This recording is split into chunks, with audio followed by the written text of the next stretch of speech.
সংযুক্ত আরব আমিরাতে ব্যবসা বাণিজ্য সম্প্রসারণের জন্য যে কজন বাংলাদেশির নাম অগ্রগণ্য, অদুল কান্তি চৌধুরী তাদের মধ্যে অন্যতম। 10টিরও বেশি ব্যবসা প্রতিষ্ঠান গড়ে তোলার পাশাপাশি বহু সমাজসেবামূলক কাজে নিবেদিত করেছেন নিজেকে। মধ্যপ্রাচ্যে পরিচিত করেছেন বাংলাদেশি ব্র্যান্ড। আমিরাত থেকে শিবলিয়াল সাদিকের পাঠানো রিপোর্ট।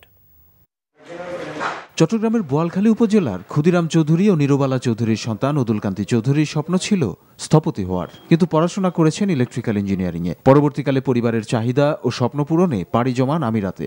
উদ্যোক্তা হিসেবে শুরু করেন নতুন যাত্রা। 1985 সাল থেকে শুরু, গত 30 বছরে গড়ে তুলেছেন ডজন খানেকেরও বেশি ব্যবসা প্রতিষ্ঠান। তার প্রথম প্রতিষ্ঠান আলমোহারিক পাম্পস ট্রেডিং বিশ্ববিখ্যাত মোটর পাম্পস, ফ্র্যাঙ্কলিন সাবমার্সিবল, পেড্রোলো স্পোর্নি, সায়ের, লোয়ারা পাম্পের মতো ব্র্যান্ডিং পাম্পসগুলোর সাথে পাল্লা দিয়ে মধ্যপ্রাচ্য আফ্রিকা অঞ্চলে বাজার তৈরি করেছে। ইউএইতে বিভিন্ন জায়গায় আলাইন, আবুধাবি বা বিভিন্ন জায়গায় যে মোটর পাম্প বিক্রি হচ্ছে বা রিপেয়ারিং এই জাতীয় যেগুলো হচ্ছে, কিন্তু এটা আমাদের এই জায়গা থেকে শুরু হয়েছে।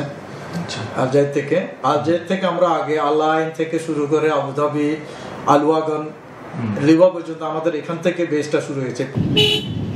চট্টগ্রামের বোয়ালখালীতে মায়ের নামে নিরবালা চৌধুরী একাডেমি, নিরবালা চৌধুরী অডিটোরিয়াম সহ বহু শিক্ষা প্রতিষ্ঠান গড়ে তোলায় আর্থিক অবদান রয়েছে অদুল চৌধুরী।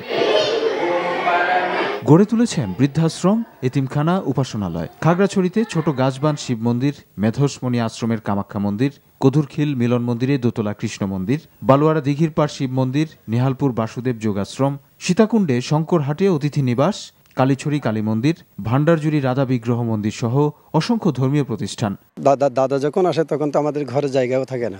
বিভিন্ন জনের বিভিন্ন রকম চাহিদা, কারো মেয়ে লেখাপড়া করতে পারছে না, কারো মেয়ে বিয়ে দিতে পারছে না, কারো চিকিৎসা করতে পারছে না, এরকম বিভিন্ন অভাব অভিযোগ নিয়ে আসে। বিলীন হয়ে যাওয়া সেই ত্রিপুরা সম্প্রদায় সম্প্রতি আমরা খাগড়াছড়িতে একটা প্রজেক্ট দেখেছিলাম, যে অদুল অনিতা ফাউন্ডেশনের উদ্যোগে অজস্র অগণিত মানুষকে তিনি বিনামূল্যে চিকিৎসা, ওখানে ছাত্রছাত্রীদের জন্য স্কুল করা, সেই দুর্গম পাহাড়ে গিয়ে যেখানে সরকারিভাবে কোনো অনুদান পৌঁছায় না।